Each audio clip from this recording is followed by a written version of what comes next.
statement by Minister Shri S. Jaishankar. Mr. Chairman, sir, I rise to apprise this august House of certain recent developments pertaining to Bangladesh. As honorable members are aware, India-Bangladesh relations have been exceptionally close for many decades over many governments.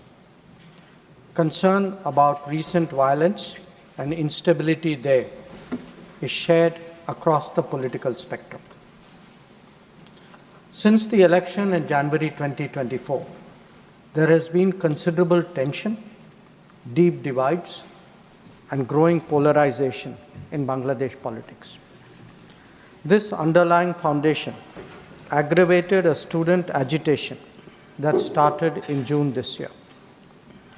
There was growing violence, including attacks on public buildings and infrastructure, as well as traffic and rail obstruction.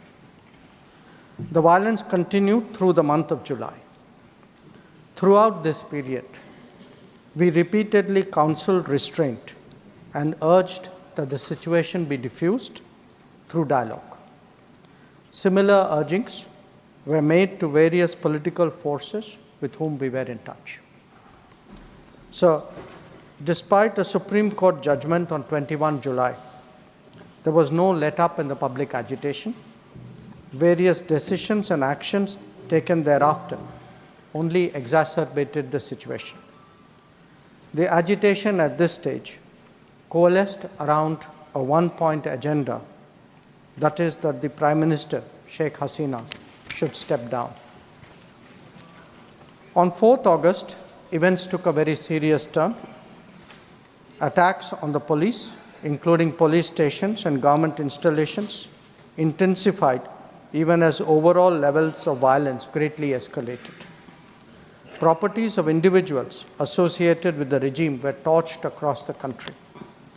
What was particularly worrying was that minorities, their businesses and temples also came under attack at multiple locations. The full extent of this is still not clear. Sir, on 5th August, demonstrators converged in Dhaka despite the curfew. Our understanding is that after a meeting with leaders of the security establishment, Prime Minister Sheikh Hasina apparently made the decision to resign. At very short notice, she requested approval to come for the moment to India. We simultaneously received a request for flight clearance from Bangladesh authorities. She arrived yesterday evening in Delhi. The situation in Bangladesh, sir, is still evolving.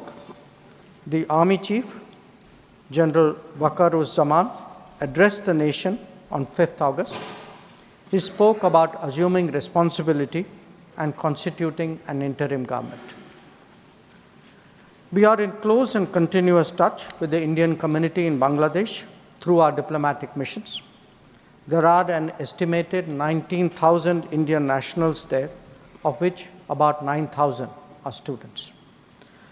The bulk of the students, however, have already returned to India in the month of July on the advice of the High Commission.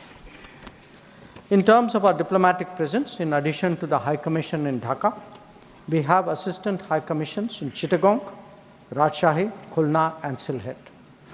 It is our expectation that the host government will provide the required security protection for these establishments. We look forward to their normal functioning once the situation stabilizes. Chairman, sir, we are also monitoring the situation with regard to the status of minorities. There are reports of initiatives by various groups and organizations to ensure their protection and well-being. We welcome that, but will naturally remain deeply concerned till law and order is visibly restored. Our border guarding forces have also been instructed to be exceptionally alert in view of this complex situation. In the last 24 hours, we have also been in regular touch with the authorities in Dhaka.